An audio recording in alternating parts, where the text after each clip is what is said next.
السلام عليكم ورحمة الله وبركاته. إن الحمد لله نحمده ونستعينه ونستهديه ونستغفره ونعوذ بالله من شرور أنفسنا ومن سيئات أعمالنا. من يهده الله فلا مضل له ومن يضلله فلا هادي له. أشهد أن لا إله إلا الله وحده لا شريك له وأشهد أن محمدا عبده ورسوله. يا أيها الذين آمنوا اتقوا الله وقولوا قولا سديدا يصلح لكم أعمالكم ويغفر لكم ذنوبكم ومن يطع الله ورسوله فقد فاز فوزا عظيما. الحمد لله الذي بنعمته تتم الصالحات. ربنا آتنا من لدنك رحمة وهيئ لنا من أمرنا رشدا. اللهم آت نفسي تقواها وزكيها وأنت خير من زكاها أنت وليها ومولاها. Alhamdulillah, syukur pada Allah Azza wa Jal kerana dengan rahmat dan juga limpah kurnia yang Allah Ta'ala berikan, dapat kita bersama pada malam ini sekali lagi dalam menyambung risalah Sahih Al-Qasasun Nabawi karangan Dr. Sulaiman Al-Ashqar rahimahullahu ta'ala. Dan insyaAllah malam ni kita akan masuk kisah yang ke-8. Kisah yang ke-8 daripada kitab ini ialah kisah yang bertajuk Qissatu Musa alaihi salam wal Khidr. Kisah Nabi Musa alaihi salam dan juga Khidir alaihi salam, yang mana kalau kita tengok kisah ini terdapat dalam Al-Quran dan juga terdapat dalam hadis yang diriwayatkan oleh Bukhari dan juga Muslim. Hadis yang diriwayatkan daripada Ibn Abbas radhiyallahu anhuma. Cuma untuk kita dengar daripada hadis mungkin agak jarang sebab kita bukan selalu belik kitab hadis ni. Jadi saya mungkin akan cerita daripada apa yang terdapat dalam Al-Quran, iaitu dalam suratul Kahfi. Kalau kita tengok dalam suratul Kahfi, cerita tentang pertemuan Nabi Musa alaihi salam dengan Nabi Khidir alaihi salam ni bermula pada ayat yang ke-60, iaitu kisah yang ketiga selepas kisah Ashabul Kahfi itu sendiri. Kemudian kisah Ashabul Jannatain, kisah pemilik dua kebun, dan juga yang ketiga ialah kisah Nabi Musa dan Khidir. Kalau kita tengok dalam banyak riwayat-riwayat yang menceritakan, dan hadis tersebut ialah hadis yang panjang, sebab hadis tu Nabi datangkan sekali dengan ayat-ayat Al-Quran daripada surah Al-Kahfi dan Nabi cerita. Maknanya ayat tersebut apa berlaku, Nabi buat elaboration, Nabi buat penerangan dan penjelasan. Sebab ayat Al-Quran yang menceritakan tentang kisah ini, dia datang dalam bentuk yang mujmal, iaitu dalam bentuk yang umum. Jadi Nabi pun rincikan apa yang ada. Kalau kita tengok sebelum berlakunya pertemuan Nabi Musa alaihi salam dengan Nabi Khidir, sebelum turun arahan, kalau kita buka dalam Al-Quran surah Al-Kahfi ayat yang ke-60, Allah Ta'ala sebut, wa idh qala Musa li fatahu la abrahu hatta ablugha majma'al bahraini aw amdiya hukuba. Itu ayat permulaan cerita tentang pertemuan Nabi Musa dengan Nabi Khidir, perancangan nak pergi bertemu tu. Dan ingatlah ketika Musa berkata kepada pembantunya, Pembantunya ni menurut riwayat dalam kitab-kitab tafsir, ianya dikatakan Nabi Yusha bin Nun alaihi salam. Tapi dalam Al-Quran tidak sebut nama siapakah Fata ini. Fata ni merujuk kepada lelaki muda yang bertindak sebagai pembantu yang selalu memberi khidmat kepada Nabi Musa. Nabi Musa kata kepada pembantu dia, la abrahu. La abrahu maksud dia apa? Aku tidak akan berhenti berjalan. Aku tak akan berhenti berjalan sehingga sampai ke tempat pertemuan dua laut, dan aku akan berjalan bertahun-tahun. Dia mula dengan macam tu cerita dia. Bila mana dia mula dengan macam tu, mukaddimah dalam Al-Quran, jadi kita samar. Kenapa kena bertemu tu? Permulaan pertemuan itu disebut dalam hadis. Dalam kitab Sahih Al-Qasasun Nabawi oleh Al-Ashqar rahimahullahu ta'ala, dia cerita dulu panjang lebar macam mana boleh bertemu, yang macam mana boleh adanya arahan suruh bertemu tu. Mungkin kita selalu dengar ataupun pernah dengar benda ni. Cuma saya nak kongsi, lepas pada tu kita akan ambil beberapa faedah. Dan mungkin cerita ni kita tak sempat untuk selesai dalam satu kuliah, sebab banyak sangat faedah-faedah yang ada daripada kisah ni. Kita baca sikit apa yang disebut oleh penulis. Dia kata, qama Musa alaihi salam yauman fi bani Israel khatiba. Satu hari Nabi Musa berkumpul dengan kaum dia Bani Israel, dan Nabi Musa pun berkhutbah. Ni belum datang lagi arahan suruh bertemu ni. Belum datang arahan. Fa wa'adhahum maw'izatan raqqat lahal qulub. Lalu Nabi Musa pun telah memberi peringatan, yang mana peringatan itu telah menggetarkan hati pendengar-pendengar tersebut. Maknanya orang yang dengar tu rasa khusyuk hati dia. Kerana apa? Dalamnya peringatan yang disampaikan tu. Wa fadat minhal uyun. Berguguran, bercucuranlah air mata kerana mendengar peringatan daripada Nabi Musa tersebut. Wa kadzalikal anbiya.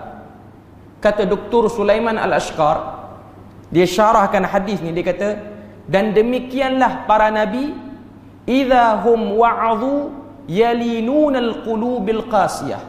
Begitulah para nabi, bila mana dia beri peringatan kepada kaum dia, peringatan itu bersifat mengkhusyukkan hati.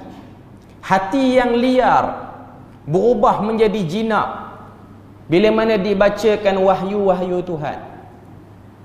Dan begitulah mereka-mereka yang meneruskan kerja para nabi, menyampaikan dakwah, menyampaikan ilmu kepada para masyarakat, kepada sekalian masyarakat. Kena cari dan kena ejah supaya kita reti untuk sampaikan peringatan yang boleh menundukkan hati. Bukan dengan guna ayat-ayat penunduk, tapi dalam bacaan itu, bacaan dengan jiwa. Wa yuharrikuna an-nufusil khamilah, dan ia menggerakkan an-nufus al-khamilah. An-nufus al-khamilah maksud dia apa? Jiwa yang tak tenteram, jiwa yang berbelah bagi, jiwa yang belum bangun untuk buat ibadah, tak terasa apa-apa. Zalika anna arwahahum wa qulubuhum muliat min khasyatillahi wa mahabbatihi. Kata Dr. Al-Ashqar, begitulah para nabi, bila mana dia beri peringatan, peringatan itu akan menghidupkan ruh-ruh orang yang mendengar, menjentik hati-hati yang mendengar pada waktu itu, sehingga datang rasa khusyuk. Khusyuk ni maksudnya tunduk, diam, sunyi. Sebab tu kita baca dalam Al-Quran, Allah Ta'ala gambarkan keadaan di padang mahsyar ni, wa khasyatil aswatu lirrahmani fala tasma'u illa hamsa. Ketika mana duduk berdiri di padang mahsyar ni, Tuhan kata dalam surah Ibrahim, wa khasyatil aswatu lirrahman, hari di padang mahsyar ni Semua manusia yang telah berdiri di hadapan Tuhan menunggu untuk dihisap amalannya, semuanya senyap sunyi. Jutaan manusia tu tak ada bunyi bising. Fala tasma'u illa hamsa, Quran kata. Tidak didengari pada waktu itu melainkan bunyi bisikan yang perlahan. Hamsa ni bunyi cakap, bermonolog seorang diri. Apa nak jadi dengan aku ni? Rupa-rupanya hari yang tak disangka-sangka tu tiba juga. Sama ada di pihak yang mengingkari ataupun di pihak yang mengimani. Jadi kata penulis, waktu Nabi Musa beri peringatan tu, peringatan itu telah menjentik hati, telah menghidupkan roh-roh, telah menghidupkan hati-hati yang mati. Wa a'tawil qudratu 'alal bayan. Dan Tuhan telah memberi kekuatan kepada Nabi Musa untuk memberikan bayan, penerangan. Sebab tu kita akan tengok setengah-setengah kumpulan, bila mana dia nak beri peringatan, nak berkumpul dalam masjid, dia akan sebut, kita akan beri bayan. Tuan-tuan pernah dengar daripada jemaah tabligh, dia akan sebut bayan. Itu memang betul pun. Itulah yang Nabi duk buat pun. Wa wahaba lahumul katsiru minal ulum. Lalu waktu Nabi tu bercakap, turunlah ilmu yang bermacam-macam daripada Allah Azza wa Jal kepada Nabi. Tak kira lah Nabi mana pun, sebab dia sebut secara umum. Maknanya waktu Nabi tu bercakap, Nabi Musa ke Nabi Muhammad ke, waktu tu ilmu turun. Sebab ilmu yang turun kepada para Nabi ni ialah ilmu wahbi, ilmu pemberian Tuhan. Ilmu wahbi tuan-tuan, bukan ilmu wahabi. Wahbi, ha tu mati. Wahbi tu maksudnya pemberian pada Tuhan. Macam kita ni ilmu kasbi, kita kena usaha. Sebab Nabi dan Rasul ni dia pilihan. Wa katsirun minal ladzina yasma'una al-khutaba al-mubdi'in ya'jibuna biman sami'u i'jaban syadida.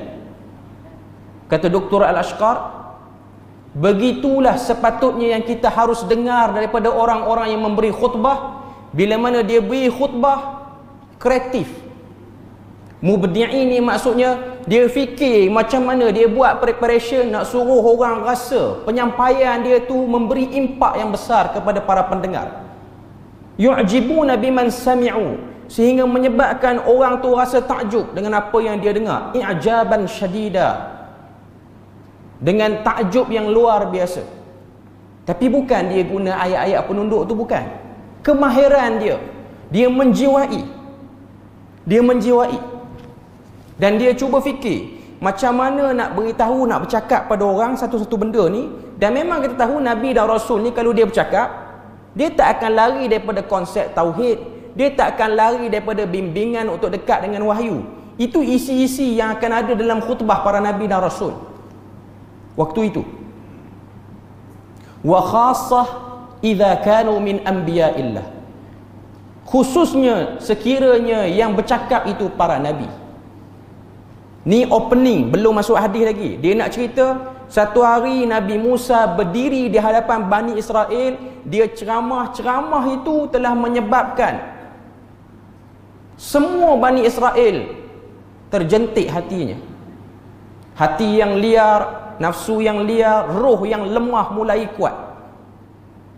Dan dalam mukaddimah ni Dr. Al-Ashqar dia encourage, dia cuba beri galakan kepada orang yang bercakap, orang-orang yang pandai khutbah, orang yang duduk di pementasan awam, khususnya dalam pentas menyampaikan agama, supaya fikir macam mana cara nak bagi bila mana bercakap agama ni, bercakap benda yang betul. Wa qad tabi'a rajulu Musa ba'da an anha khutbatihi wa taraka makanul ijtima' wa sa'alahu hal fil ardi ahadun a'lamu mink. Kata Dr. Al-Ashqar, dia kata selesai Nabi Musa berkhutbah, orang sudah mulai bersurai, orang dah mulai pergi sikit demi sikit. Tiba-tiba tinggallah beberapa orang, dan ada satu orang daripada bilangan yang sikit tu pergi dekat dengan Nabi Musa, wasa'alahu, dan dia tanya, hal fil ardi ahadun a'lamu mink, ada tak lagi atas muka bumi ini yang lebih alim daripada kamu, wahai Nabi Allah Musa? Ada tak lagi? Apa jawab Nabi Musa? Faqala la. Dalam hadis ni kata, Nabi Musa jawab, tidak ada yang lebih alim berbanding aku melainkan aku pada hari ini. Baru lepas khutbah ni, okay. Jawapan Nabi Musa bukan jawapan ego, bukan jawapan sombong, bukan. Jawapan itu ialah jawapan yang bersifat fakta. Jawapan yang bersifat makluman kepada orang yang bertanya, bahawasanya kalau kamu nak tahu atas dunia sekarang ni siapa yang paling alim dalam ilmu Tuhan, aku, tak ada orang lain. Jawapan itu bukan jawapan sedang mendabik dada, tapi jawapan yang bermaksud pemberitahuan.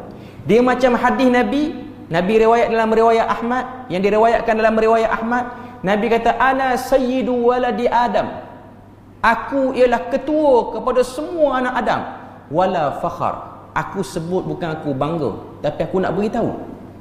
Wa indi liwa, dan di tanganku adanya panji-panji kemuliaan. Itu cara Nabi nak beritahu. Cuma Allah Azza wa Jal tak berkenan dengan cara Nabi Musa jawab tu. Dia tak suka cara ni. Bukan salah, dia khilaful aula. Khilaful aula ni para ulama bahas, ianya silap yang hanya berlaku pada para Nabi dan Rasul.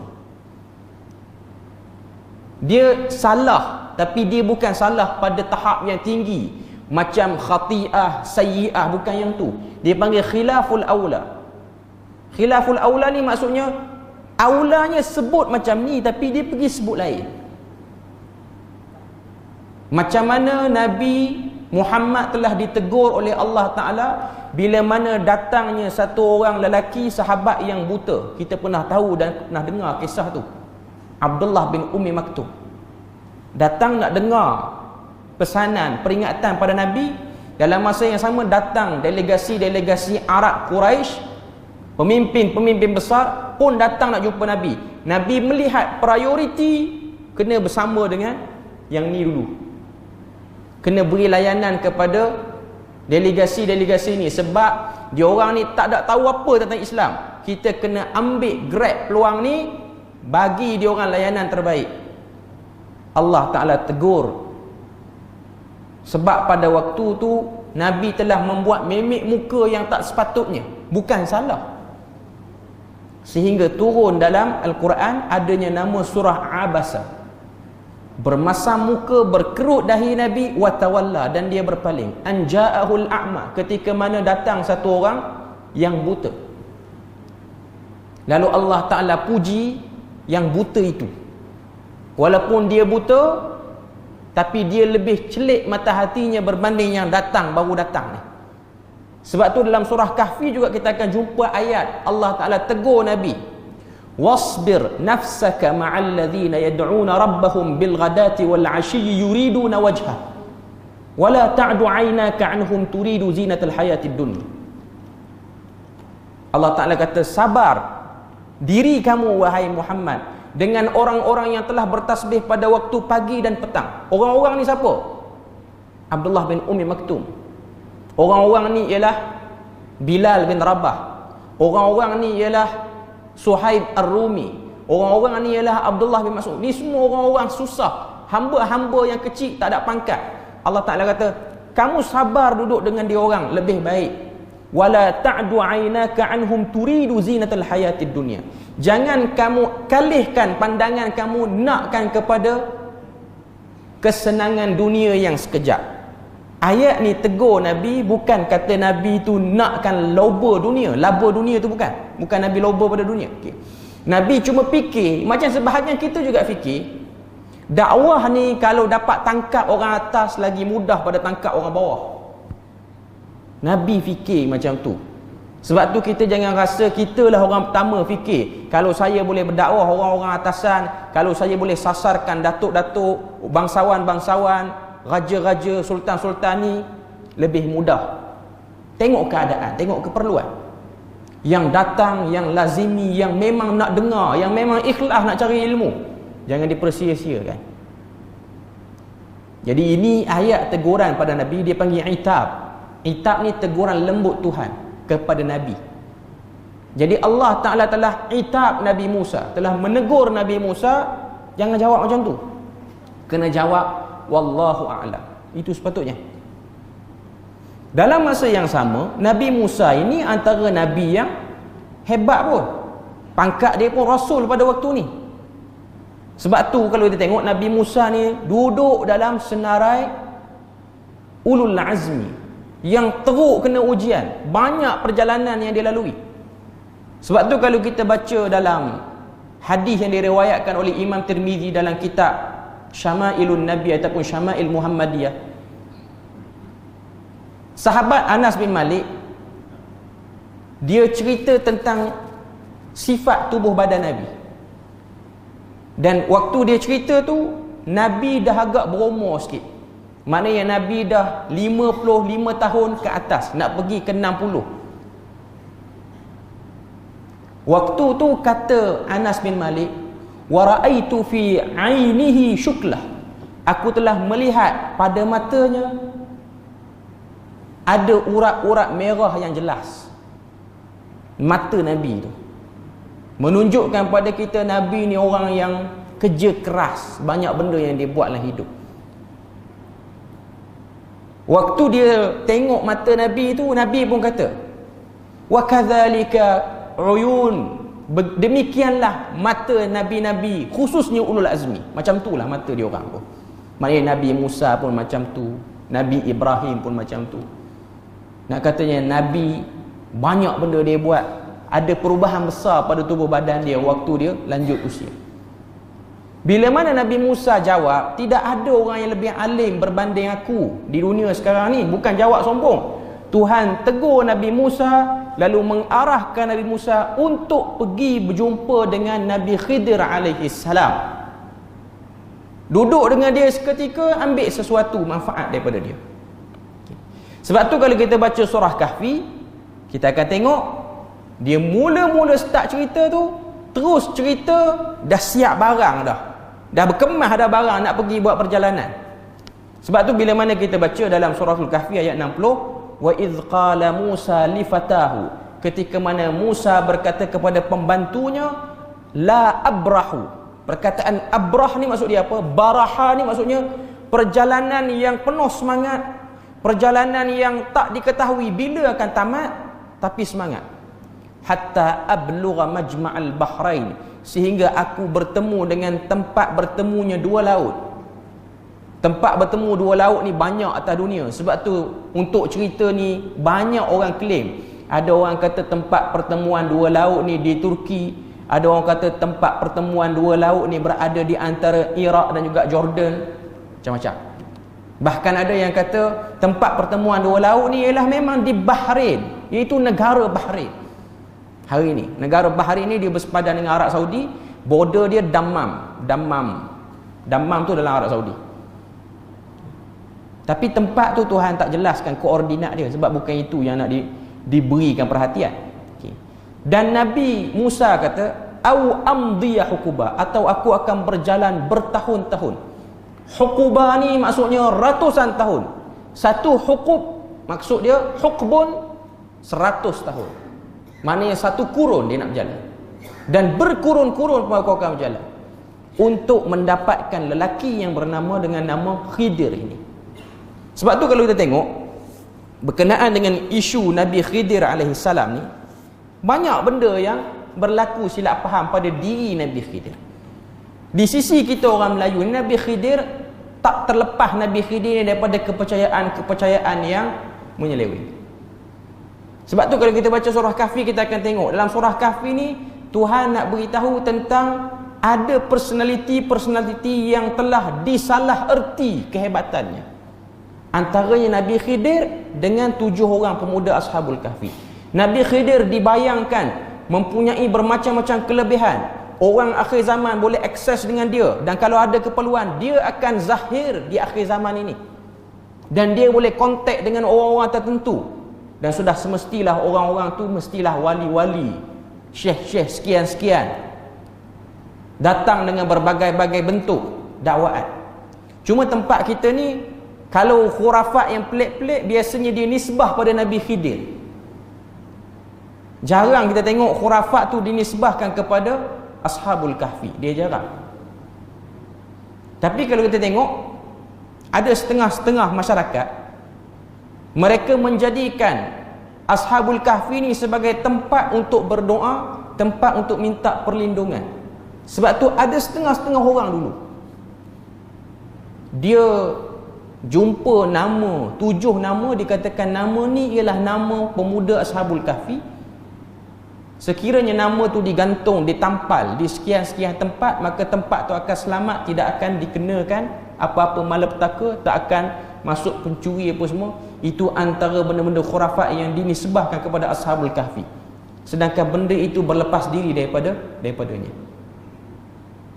Cuma nak katanya ialah bagaimana orang-orang hebat ni, dia adalah ketaksuban yang pelik berlaku pada diri dia. Okey. Kemudian kita tengok apa cerita seterusnya. Kita fokus pada Quran dulu. Allah Ta'ala sebut pada ayat 61, falamma balagha majma'al bainihima nasiya hutahuma fattakhadha sabilahu fil bahri saraba. Ayat 61 Allah Ta'ala kata, maka apabila mereka berdua sampai ke tempat pertemuan dua laut itu, lupalah mereka akan hal ikan mereka. Lalu ikan itu menggelunsur, menempuh jalannya di laut yang merupakan lorong di bawah tanah. Okay. Kita tengok ayat 61. Ayat 61 kalau kita buka mushaf, dia muka surat 300. Kata Allah Ta'ala, bila mana dua orang ni, Nabi Musa dengan Nabi Yusha, pembantu dia yang khidmat pada Nabi Musa ni, berjalan sampailah tempat pertemuan dua laut tu. Tak beritahu lagi di mana tempat pertemuan dua laut tu. Tapi sebelum tu dalam hadis kalau kita tengok, Nabi Musa dah pesan kepada pembantu dia ni, sekiranya kamu jumpa mana-mana kejadian yang pelik, kamu tengok benda-benda yang pelik, antara benda pelik yang akan berlaku dalam misi pencarian Nabi Khidir ni ialah ikan yang kita bawa bekal ni, dia akan melompat hidup balik, dia akan masuk ke laut. Situ tempat adanya lelaki yang dinamakan dengan Khidir ataupun Khadir. Dua-dua boleh baca, dua-dua boleh panggil. Ada orang dia skema nak baca Khadir je, dua-dua boleh. Okay. Jadi bila mana Allah Ta'ala sebut dalam ayat tu nasiya hutahuma, dalam hadis yang diriwayat Bukhari oleh Muslim, waktu Nabi Musa ni duk beritahu pada Nabi Yusha, pesanan-pesanan itu telah diambil perhatian oleh Iblis. Iblis dengar, Iblis dah rangka dah nak buat macam mana supaya jangan bagi bertemu Nabi Musa dengan Khidir. Antaranya ialah lupakan pembantu dia. Sebab Nabi Musa pesan pada pembantu dia. Sebab perjalanan tu ada berhenti, ada rehat, apa-apa semua ni. Bila mana Nabi Musa berhenti rehat dan Nabi Musa tidur, pada waktu tu telah berlaku kejadian yang pelik depan mata pembantu dia. Cuma dia kesian tengok Nabi Musa, dia tak sanggup nak kejutkan kawan tu. Dan akhirnya dia kata, nanti bila mana bangkit, kita akan beritahu balik. Dia akan beritahu balik. Sehinggalah dia dilupakan. Ikan tu melompat dan akhirnya masuk dalam laut, dan dia lalu ke satu laluan yang membentuk terowong. Saraba tu maksudnya jalan, dia macam satu laluan bawah laut. Maknanya ikan tu menuju ke arah tu. Cuma kalau kita tengok riwayat-riwayat Israiliyat yang ditambah-tambah dalam bab ni, ikan itu ialah ikan yang sempat dijamah oleh Nabi Musa. Maknanya dia makan ikan tu, tinggal sebelah, lepas tu simpan, sebab takut perjalanan tu panjang lagi.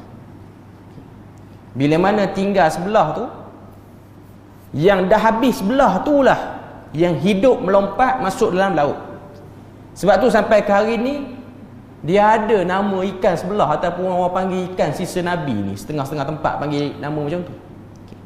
Dalam riwayat Israiliyat memang ada sebut macam tu. Tapi yang pasti dalam riwayat yang orang kata apa, yang okey, yang tak ada kritikan, yang tak ada problem, dia tak spesifikkan ikan tu adakah ikan yang sudah dimasak ataupun ikan hidup yang sengaja dibawa sebagai petanda kepada nak tahu Nabi Musa boleh kesan Nabi Khidir ada di mana berdasarkan wahyu. Tak diberitahu. Cuma memang ada lah sampai sekarang, ikan sebelah tu memang ada. Ada orang panggil Samak Musa. Kalau di Mesir dia panggil Samak Musa, sebab dia kata itu ialah sisa daripada Nabi Musa AS. Wallahu alam, benda tu pun tak ada apa-apa kepentingan yang mustahak untuk kita tahu lah. Tapi memang benda yang pelik lah bila mana kita tengok ada satu hidupan laut ni jenis hidup sebelah dia. Boleh jadilah, boleh jadi, tapi riwayat tak beritahu. Ayat 62 Allah Ta'ala kata falamma jawaza qala li fatahu, falamma jawaza qala li fatahu atina ghada'ana laqad laqina min safarina hadha nasaba. Ketika mana telah melepasi perjalanan tu, dah rehat, nak rehat sekali lagi, yang pembantu dia ni dah lupa dah tadi nak beritahu, sebab dah tengok dah depan mata ikan tu dimakan, ikan tu keluar, dah tengok dah depan mata. Bila mana berhenti kali kedua ni, Nabi Musa kata atina ghada'ana, tolong hidangkan makan petang kita. Ghada' ni maksudnya makan tengah hari, makan waktu antara pukul 12 sampai pukul 3 tu ghada' tadi panggil. Okey. Laqad laqina min safarina hadha nasaba. Kita telah letih dalam perjalanan ni. Kemudian ayat 63 Allah Ta'ala kata qala ara'aita idh awayna ila as-sakhrah fa inni nasitul huta wa ma ansanihu illa asy-syaitanu an adhkurah wattakhadha sabilahu fil bahri ajaba. Waktu diarahkan untuk hidang makanan, baru pembantu dia kata, tadi waktu kita berhenti tadi, aku tengok waktu kita duduk berteduh di bawah batu yang besar, aku telah terlupa nak maklum pada kamu, waktu tu ikan yang kita bawa ni telah melompat keluar masuk dalam laut, dan tidaklah yang melupakan aku ni melainkan syaitan. Kata Nabi Yusha' bin Nun, wattakhadha sabilahu fil bahri ajaba.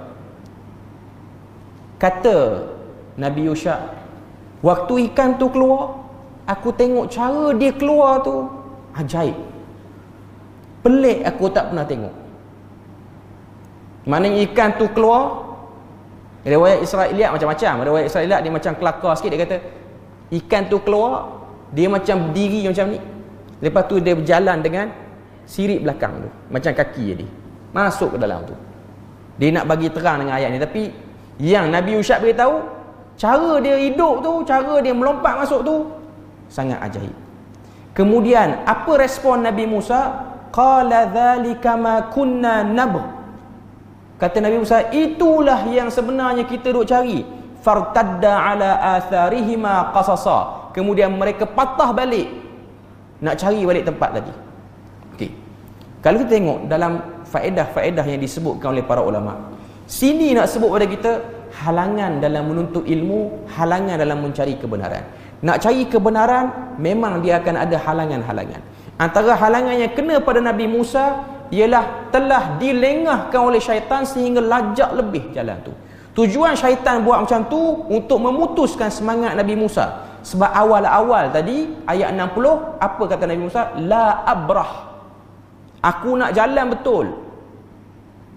Au amdiya hukuba, aku akan sanggup jalan beratus kurun untuk pergi jumpa Nabi Khidir ni. Syaitan dengar macam tu, dia dah bimbang dalam kepala dia. Kalau syaitan ada kepala lah, dalam pemikiran dia ialah jangan bagi bertemu dua orang ni. Kalau bertemu pun biarlah semangat Nabi Musa itu lemah lah. Tapi Nabi Musa tak lemah, dia patah balik. Sebahagian riwayat sebut, riwayat Israiliyat, dia kata patah balik ni lebih pada 3 marhalah. Tuan-tuan boleh bayang, patah balik tu jauh. 2 marhalah dah 90 km, 3 marhalah ni nak dekat dengan 200 kilo boleh jadi. Patah balik. Itu riwayat Israiliyat lah. Tapi perjalanan zaman tu kalau tak sampai 90 km pun memang meletih kan. Okay. Fawajada 'abdan min ibadina, sampai situ kita didapati oleh Nabi Musa satu orang hamba daripada hamba-hamba Tuhan. Atainahu rahmatan min indina, telah diberikan padanya rahmat. Wa 'allamnahu min ladunna ilma, dan Allah Ta'ala telah berikan kepada dia ilmu daripada sisinya. Ini dipanggil ilmu laduni. Ilmu laduni ni tuan-tuan, Dia pecahan daripada ilmu zati. Ilmu zati ni apa dia? Ilmu zati ni ialah ilmu yang ada pada Tuhan je, tak akan ada pada orang lain. Makhluk tak akan dapat. Bila mana Tuhan nak beri ilmu tu pada makhluk, dia panggil ilmu ladunni. Tapi kalau ilmu yang bersifat syariat, yang Nabi Muhammad bawa, yang Nabi Musa bawa, yang Nabi Ibrahim bawa, itu dia panggil ilmu wahbi. Dan kita nak dapat, kita kena kasbi, kita kena usaha. Dalam hadis Nabi sebut innamal ilmu bitta'allum. Ilmu itu dengan belajar. Duduk diam tak akan dapat ilmu. Ilmu yang ada pada Nabi Khidir, dia tidak membantu apa-apa pun dalam syariat. Tapi ilmu tu ilmu yang agak ajaib lah. Iaitu boleh tahu apa akan jadi kepada benda-benda ni, peristiwa apa yang akan terjadi lepas pada tu. Itu yang ada pada Nabi Khidir. Nabi Khidir dia Nabi, Nabi Musa dia Rasul. Pangkat antara dua orang ni, Nabi Musa lagi tinggi pangkat. Sebab Nabi Musa ada syariat. Nabi Khidir kena ikut syariat Nabi Musa. Dia kena ikut syariat Nabi Musa. Tapi ilmu yang ada pada Nabi Khidir tidak ada pada Nabi Musa. Dan sebenarnya ilmu yang ada pada Nabi Khidir tu bukanlah ilmu yang mustahak untuk ada pada Nabi Musa. Cuma Tuhan nak tegur yang awal-awal tu sebab dia cepat sangat jawab. Yang paling alim atas dunia ni aku. Sebab perkataan alim ni dia umum, bukan alim syariat saja.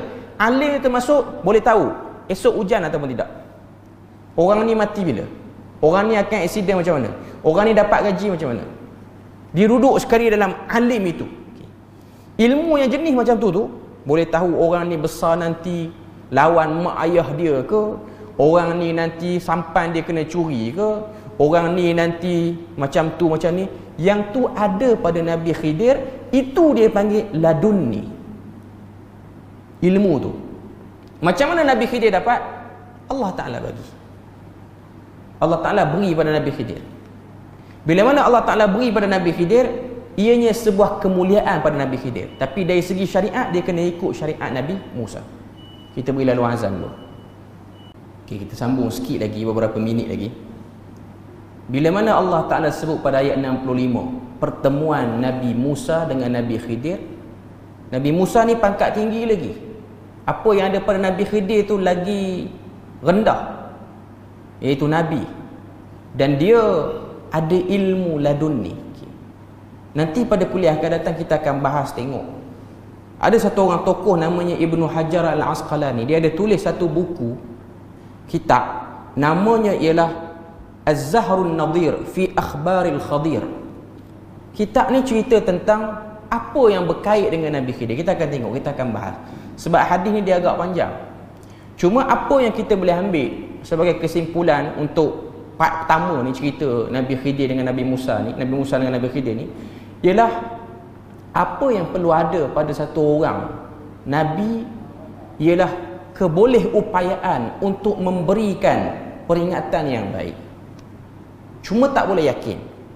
Bila mana ditanya oleh kaum dia siapa paling alim, yang tu Tuhan tegur. Sedangkan apa yang dilakukan oleh Nabi Musa tu bukan salah. Tapi nak ajar orang yang bercakap di hadapan ni jangan sombong, jangan ego.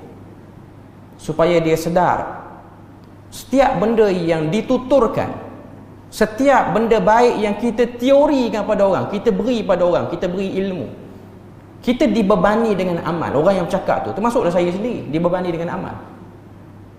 Dan tempat ini ialah tempat yang penuh kemuliaan. Sebab Tuhan sebut yarfa'illahu bihadzal kitabi aqwama. Tuhan angkat dengan kitab ini, iaitu Quran, hadis Nabi, satu kaum, wa yad'u biha akharin, dan kami rendahkan kaum yang lain.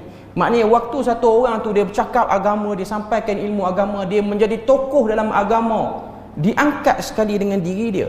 Sebab tu kita akan tengok orang agama dia ada tempat yang besar dalam masyarakat. Tak kiralah masyarakat bangsa apa pun. Pesanan kepada sebahagian penceramah-penceramah, ustaz-ustaz, waktu kita bercakap, waktu kita mengajar, kita kena sedar bahawasanya kita terbeban dengan apa yang kita cakap, kita akan disoalkan. Saya hari ni banyak mesej masuk, orang tanya tentang Betul ke orang Terengganu ni kalau bercakap banyak sebut bodoh? Saya tak tahu kenapa mesej tu tiba-tiba masuk banyak sangat hari ni. Cek rupanya ada kes rupanya. Ada kes sebab satu orang tokoh ni dia banyak sangat sebut bodoh. Jadi orang nak tanya saya sebagai orang Terengganu sendiri, betul ke orang Terengganu bercakap macam tu? Wallahu a'lam. Saya nak sebutlah. Saya nak cakap luar sikit daripada kenegerian. Okay. Perkataan bodoh di sisi orang Terengganu ni memang ada tone-tone yang kita gunakan untuk biasa, bukan untuk caci maki orang. Itu memang ada, tak dinafi ya. Okay. Tapi continuously sebut, ia bukan benda yang elok. Saya tak tahulah, dalam family saya sendirilah, banyak sangat sebut bodoh ni memang dilarang oleh almarhum ayah saya sendiri. Dia tak bagi. Sebab almarhum ayah saya pun orang yang mengajar orang yang kuliah dekat masjid apa semua. Okay. Memang sangat minima. Bahkan mungkin saya rasa tak tersebut kot benda tu. Memang tak dinafikan. Bila mana orang Terengganu bercakap, dia ada guna perkataan bodoh bukan nak menunjukkan bodoh akal, bodoh perbuatan, tapi nak sebut benda tu bersahaja, santai-santai. Contoh, tuan-tuan bercakap dengan orang Terengganu, tengok dia masak ke kat dapur, ataupun tengok dia baca buku ke. Baca buku apa? Dia pun akan jawab, baca bodoh-bodoh gitu je lah. Okay. Baca bodoh-bodoh gitu tu bukan bodoh, baca biasa-biasa je. Okay. Tapi kalau bodohmu tu memang bodoh lah. Itu memang bahasa dia. Okay. Memang saya sendiri kalau orang Terengganu, saya kena orang kata pada saya, bodohmu ni. Terasa memang orang kata kita bodoh kan. Itu. Okay. Bila mana kita sebut perkataan tu, saya nak cakap luar daripada kenegerian lah. Okay. Tuan-tuan tengok di masjid ni pun ada orang lain daripada Terengganu yang kuliah. Tuan-tuan boleh tengok Prof Basri. Prof Basri tu pekat lagi pada saya. Saya ni dah banyak buang dah. Okay. Prof Basri masih lagi, orang kata apa, inna salati wa mahyaya wa mamati, dah dengan lorat tu. Tak boleh ubah lah. Okay. Tapi tak ada, saya boleh kata tak ada. Memang tidak ada daripada orang Pantai Timur yang continuously repeat benda tu, melainkan ia satu benda yang buruk pada pandangan orang. Wallahu a'lam. Tak sepatutnya bagi seorang penceramah sebut macam tu. Dia nak sampaikan ilmu, dia ada rasa nak berselisih dengan orang, dia berselisih dengan cara yang baik. Itu saja yang sepatutnya. Macam mana yang kita dah baca tadi pada cerita awal Nabi Musa tadi, khutbah menyampaikan ilmu pada orang ialah untuk yuraqiq bihil qulub, untuk melembutkan hati yang liar dan mengkuatkan roh yang lemah. Itu sahaja.